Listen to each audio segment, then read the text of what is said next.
Bom dia. Primeiramente, gostaria de agradecer ao apoio dado pela equipe do CEUB e da Brasília Neuroclínica para a construção desse projeto. Hoje eu vou apresentar o trabalho Avaliação da abordagem endovascular em aneurismas intracranianos gigantes tratados com estente de fluxo versus embolização com micromolas. Meu nome é Clara Demenech e eu fui orientada pelo Dr. Dennis Perry, também pelos médicos da Brasília Neuroclínica Eduardo Vaires e Bruno Parente. Os aneurismas intracranianos são definidos como dilatações saculares no interior de artérias cerebrais que geralmente apresentam mais do que 25 milímetros de diâmetro. Eles são mais comuns no sexo feminino e entre a quinta e sétima década de vida. Na formação e no crescimento de um aneurisma intracraniano gigante, você tem uma complexa interação de fatores, sendo eles genéticos, fisiológicos e ambientais. Ocorrem, então, associados eventos trombóticos e hemorragia intramural repetida, que levam a uma neoangiogênese no interior da parede desse vaso e no interior desse saco aneurismático. Cria-se uma estrutura hemodinamicamente muito complexa. O fluxo sanguíneo, ele segue, então, uma direção distal para proximal, o que gera um turbilhonamento no interior desse saco, que, consequentemente, leva à sua progressão e crescimento. É por isso que a maioria dos aneurismas cerebrais, ele é observado em bifurcações ou ramos arteriais que são localizados próximo ao polígono de Willis, porque você tem esse ambiente mais complexo hemodinâmico.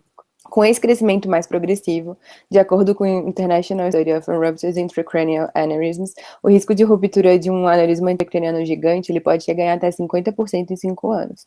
E, quando rotos, esses aneurismas podem levar a uma mortalidade de 65% a 100%. Além do risco de ruptura e hemorragia cerebral, esse aneurisma pode acabar levando a um efeito de massa na clínica do paciente.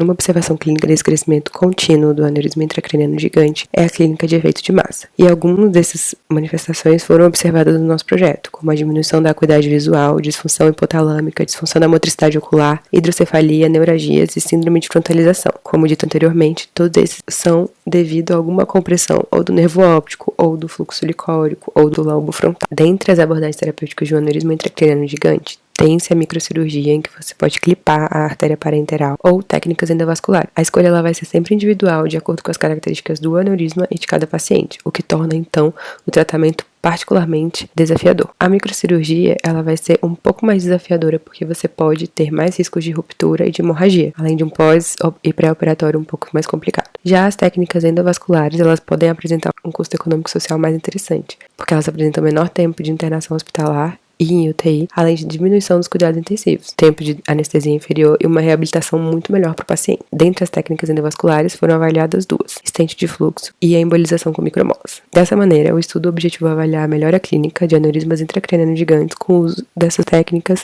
reconstrutivas endovasculares e de técnicas destrutivas. Então, nosso estudo foi uma coorte retrospectiva com dados coletados do prontuário e entrevista de 30 pacientes. Na anamnese prontuário, a gente avaliava a queixa principal, antecedentes pessoais, tabagismo, diabetes, hipertensão e dislipidemia, enquanto critérios cirúrgicos foram avaliados tamanho e colo do aneurisma, característica geográfica do aneurisma e a técnica utilizada. Os pacientes, então, foram avaliados em 3 momentos específicos para essa coleta de dados: pré-operatório e na cirurgia, no pós-operatório e uma consulta de retorno que geralmente acontecia em torno de 6 meses, para avaliar se houve melhora dos déficits apresentados. Como resultado, desses 30 pacientes que foram avaliados entre 2017 e 2022, um faleceu no procedimento por repercussão hemodinâmica e um optou por não seguir com o tratamento por receio da pandemia. Desses 30, então, 28 foram abordados cirurgicamente e foram elegíveis para a pesquisa.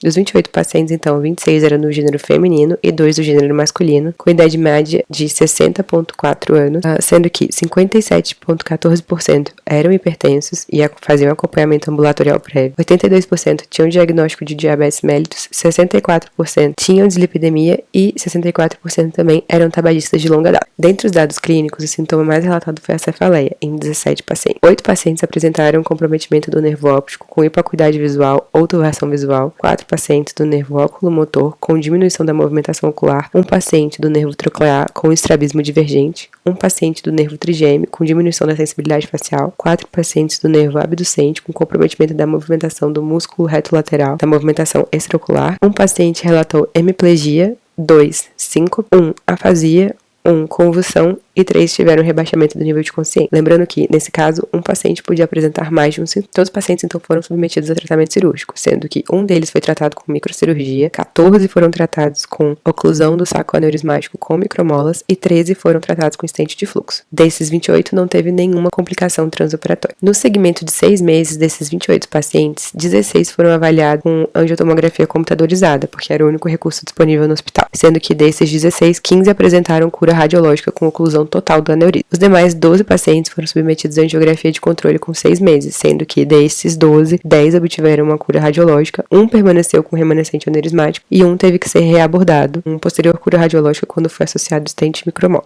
Quanto às características aneurismáticas, 1 era na artéria cerebral média direita, 1 na artéria cerebral média esquerda, 14 no sifão carotídeo, 2 no segmento cavernoso da carótida direita e 5 no segmento cavernoso da carótida esquerda. E o tamanho médio dos aneurismas foi de 3,23 cm de diâmetro e 1,32 cm de colo. Dessa maneira, a gente conseguiu perceber que os estudos, de modo geral, comprovam uma maior prevalência de aneurisma intracraniano gigante na população feminina, o que foi avaliado no nosso estudo. Além disso, a sua localização é frequentemente observada em locais onde há complexo ambiente hemodinâmico, locais em que há progressão de lesão de tamanho e que pode evoluir com rotura e hemorragia, como dito anteriormente. Desse modo, o local mais prevalente é próximo ao polígono de Wheeler. Como a gente observou, 57% dos nossos pacientes tinham a localização do aneurisma no sifão carotídeo. Dessa maneira, as evidências atuais sugerem que a abordagem endovascular, seja ela com estente de fluxo ou embolização com micromola para o tratamento de aneurisma intracraniano gigante, é clinicamente mais eficaz que a abordagem microcirúrgica, principalmente por menos complicação. Destaca-se que o uso de estentes com micromolas aparenta ser uma abordagem favorável por apresentar uma cura radiológica com menor necessidade de intervenção posterior, devido a uma oclusão mais eficaz do saco aneurismático. Obrigada!